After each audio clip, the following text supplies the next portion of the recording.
एक बहुत ही अफसोसनाक वाक़या हाफिज़ाबाद में थाना कसुकी के हदूद में पेश आया। मियाँ बीवी के साथ एक ऐसा खेल खेला गया, ऐसा घिनौना खेल, जिसके बाद वो मुर्दा लाश की सूरत में हमें माशरे में नज़र आएंगे।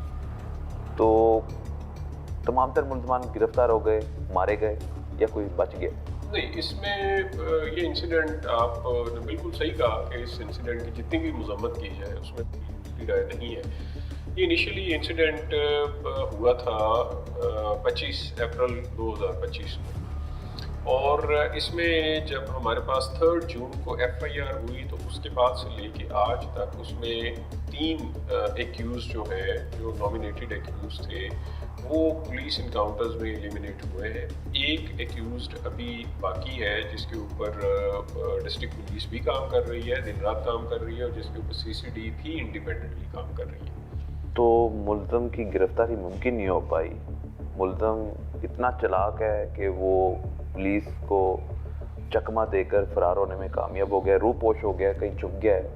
और एक ऐसा ख़तरनाक मुल्ज़िम जो मियाँ बीवी के सामने मियाँ की बीवी को रेप करता है, इज्तिमाई ज़्यादती करते हैं बल्कि, और फिर उनको भी मुबाशरत के लिए मजबूर किया जाता है, और वो एक वीडियो भी बना लेते हैं। तो वो माशरे में जो जिंदा है वो किसी और को भी नुकसान पहुंचा सकता है। एक तो आप क्वेश्चन बड़ा रेलिवेंट है। इसमें मैं एक चीज़ को ज़रूर ऐड ऑन करना चाहूँगा। इसमें जो चारों एक्यूज़ थे, चारों एक्यूज़ को मैं इक्वली रिस्पॉन्सिबल समझता हूँ। इसमें अगर आप मुझे ये क्वेश्चन करेंगे जी मास्टरमाइंड कौन है, तो शायद मेरे पास उस चीज़ का कोई जवाब नहीं होगा। उसकी रीज़न है, उसकी रीज़न ये है कि at the time of incident चारों एक्यूज़ वहाँ पे मौजूद थे। At the time of incident चारों एक्यूज़ उन्होंने इस कपल को हरास किया, उन्होंने अनफॉर्चुनेटली सेक्सुअल जो है वो इंटरेक्शन इनके साथ कमिट किया, इन्होंने इनकी फिल्मिंग की। तो आप अगर मुझे ये कहें कि जी मुझे डिफ्रेंशिएट करके दे दें कि जी इसका क्या रोल है, इसका क्या रोल है, मैं पर्सनली ये समझता हूँ कि चारों के चारों 100% गिल्टी है। उसमें से जैसे मैंने पहले कहा कि 3 जो है वो उस केस की हद तक वो 3 जो है वो पुलिस इनकाउंटर्स में एलिमिनेट हो चुके।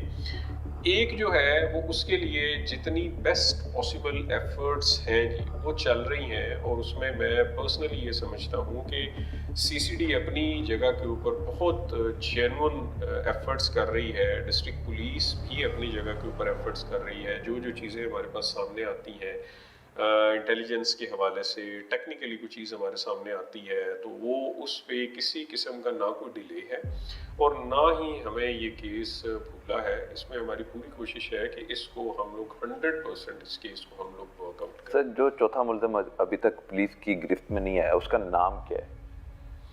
इकराम नाम है उसका। इकराम मांगट जी, आई थिंक। तो क्या वो मुल्क से बाहर तो नहीं चला गया? मेरे पास जो अभी तक की इंफॉर्मेशन है वो कोई इस तरह की इंफॉर्मेशन नहीं है, बिकॉज मैंने आपको बताया ना कि क्या उसका पासपोर्ट आपके पास है? जो उसका ट्रेवल डॉक्यूमेंट है जी वो हमारे पास है। तो वो अगर आपके पास है तो बाहर नहीं जा सकता? वो ट्रैवल डॉक्यूमेंट जो ओरिजिनल उसका पासपोर्ट है, वो मैंने आपको जैसे बताया ना कि इससे भी आप ये एक अंदाज़ा लगा सकते हैं कि किस हद तक पुलिस एफर्ट्स कर रही है कि हम लोग जो एक्यूज्ड रह गया है हमारे पास अभी येट टू बी अरेस्टेड वाला, येट टू बी डिसाइडेड वाला जो है वो हम उस तक पहुंचे जो है। तो सर उसके कोई भाई, उसके माँ बाप, उनसे इंटरोगेट किया? क्या वो राब्ते में उनके साथ? जी, अभी मैंने आपको बताया कि उनके जो भाई हैं या उनकी जो फैमिली है उन पे भी हमारी मुकम्मल सर्विलेंस है, टेक्निकली भी, और हमारी ह्यूमन इंटेलिजेंस भी उनके ऊपर काम कर रही है।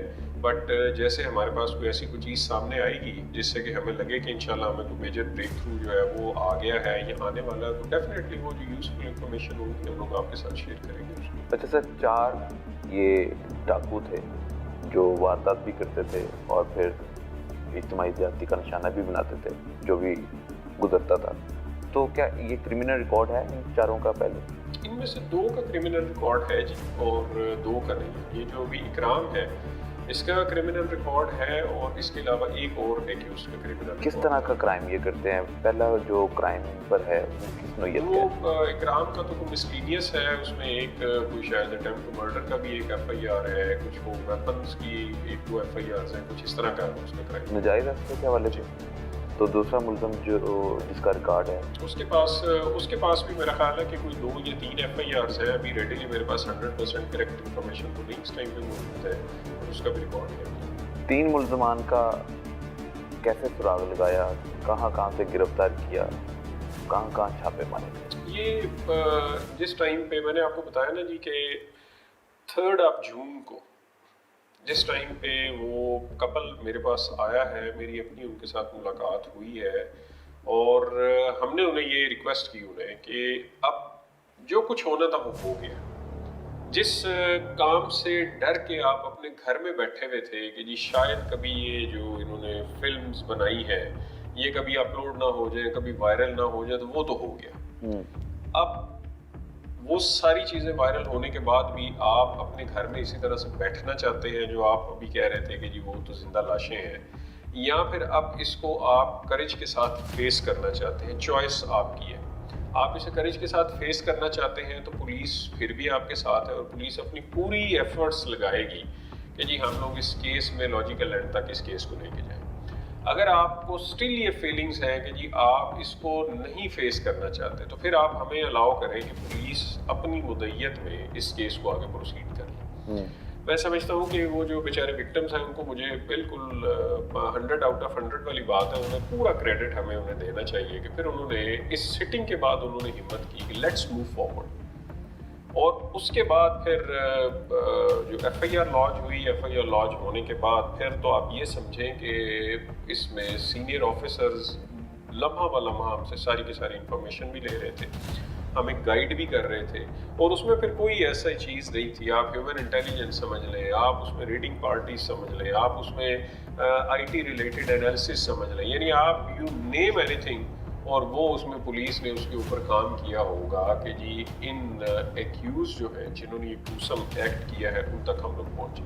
उन तक आसानी से पहुँचे, काफ़ी टाइम लगा। देखिए उसमें आप जब पुलिस का एजेंडा एक था और उसमें दिन रात की तमीज़ नहीं थी, उसमें अब आप ये इमेजिन करें कि पुलिस स्टेशन के अलावा जो है वो हमारे पूरे ज़िले पुलिस जो लोग उसमें मैटर करते थे, वो सारे के सारे लोग उस कंसर्न पुलिस स्टेशन में बैठे हुए थे, एक एक चीज़ को देख रहे थे। आपकी आईटी विंग सारा आपका हो गया, वो वहाँ पे बैठा हुआ था, आप के जितने लोग थे आपकी एजेंसीज के साथ कनेक्टेड थे वो वहाँ पे बैठे हुए थे। जो इन्फॉर्मेशन इसमें सारी एजेंसीज जो है उन्होंने बहुत कॉपरेट किया, जो हमें टेक्निकली हमें कोई इन्फॉर्मेशन चाहिए थी, कुछ चीज़ें हमें रिक्वायर्ड थी, विद इन नो टाइम हमारे पास आती थी। मुल्ज़मान को फौरी तौर पर ट्रेस किया और इंटेलिजेंस बेस पर सारे ऑपरेशन भी किए गए। इनका ना सिर्फ सुराग लगाया, इनको मुकाबले के दौरान मार भी दिया गया।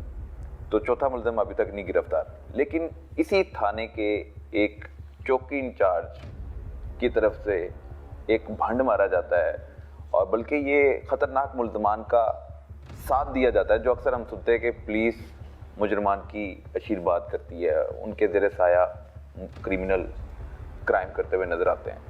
चौकी इंचार्ज की तरफ से एक मुल्ज़म को पकड़ने के बाद पैसे लेके छोड़ दिया जाता है, और अगर वो उस दौरान पैसे ना लेता तो चारों मुल्ज़म आपके सामने होते, और आपके एक एएसआई की वजह से, एक चौकी इंचार्ज की वजह से ये सारा मामला बिगड़ता हुआ हमने देखा।